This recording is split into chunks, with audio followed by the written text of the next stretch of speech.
Microsoft's program OneNote is a really awesome teaching resource, and the class notebook functionality inside of it makes it way better.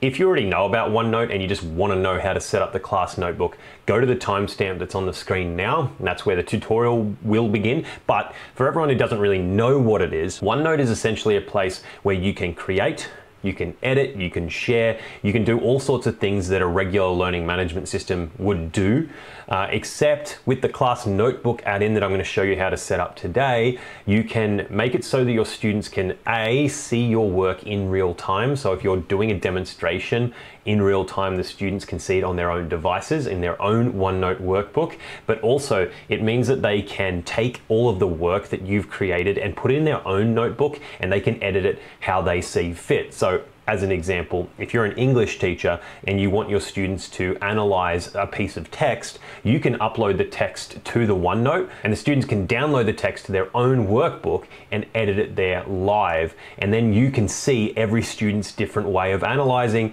what they've noticed, what they haven't. It's just a really powerful tool.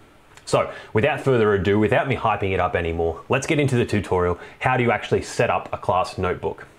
So first things first, you need to go to Office 365, which is the main Microsoft Office page, and you'll see the regular apps on the left here. If Class Notebook is not there, click the 9 dots in the top left and bring up all of the apps.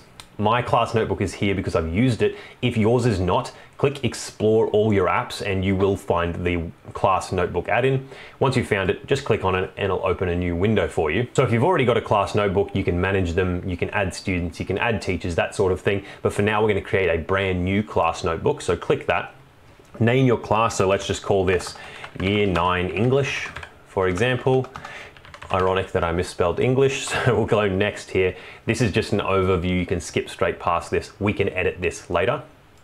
So next. Now, if you want to, like if you're working with colleagues, there's many Year 9 English teachers, you can give them access to your own notebook.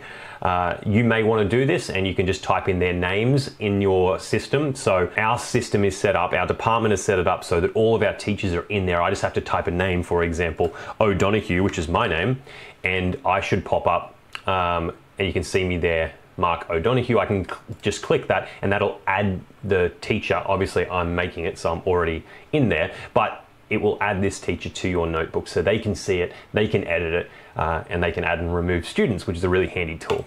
If you want to do that, do that. Otherwise, just hit next. And this is where you're going to add all of your students.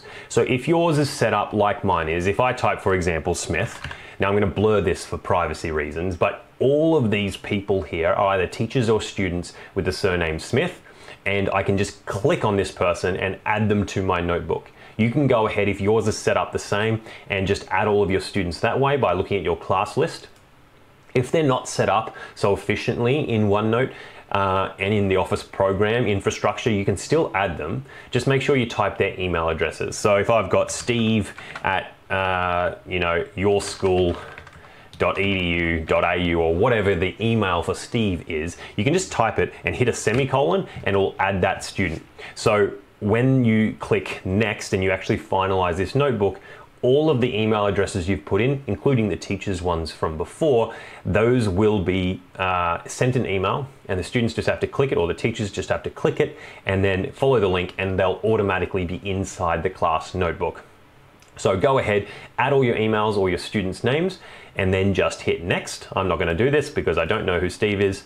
And finally, the last section here, we have to decide what we want the students to have access to. Now, these are all fully customizable. So by default, there are handouts, class notes, homework, and quizzes, but you can go ahead and delete them all if you want. And if you just want one for student notes, for example, you can just type it in and that will be created.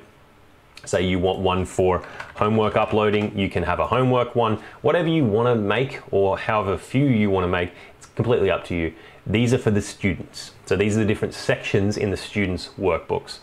Hit next once you're done with it and you're happy with it, and then you'll get a preview. So the teacher can see everything. So they can see the collaboration space. Everyone can see that. They can see the content library.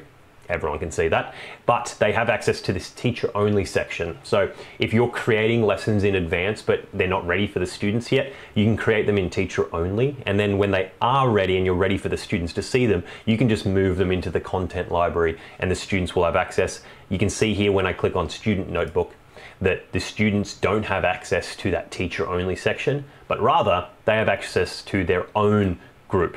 Like the student notes and the homework that we set up before, they've got access to those. The other thing is that the students cannot see each other's notebooks. So it's a good privacy thing. Students don't have to worry about like other students seeing their work and like judging them. You, however, as the teacher, do have access to every single student's notebook, so you can see them all. So if you use this resource and get your students to upload their homework, for example, you don't have to go around in class physically checking their homework. You can do it in class if you want digitally. You might do it the night before or the day after the lesson or whenever. You can just flick through each student's notebook and just see, have they even uploaded their homework or have they even done it? That sort of thing. So OneNote is a really powerful tool. It's got a lot of functionality that other note-taking apps like GoodNotes have. However, some parts I don't really like, and my actual favorite way to create lessons and resources is Notability, which is a different program altogether.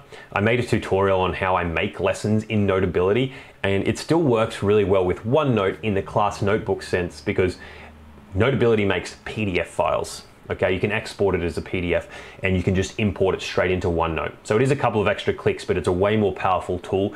If you want to learn how to make those resources in Notability, click the video on the screen.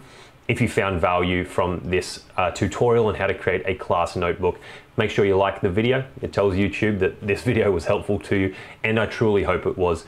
Thanks for tuning in. Catch you in the next one.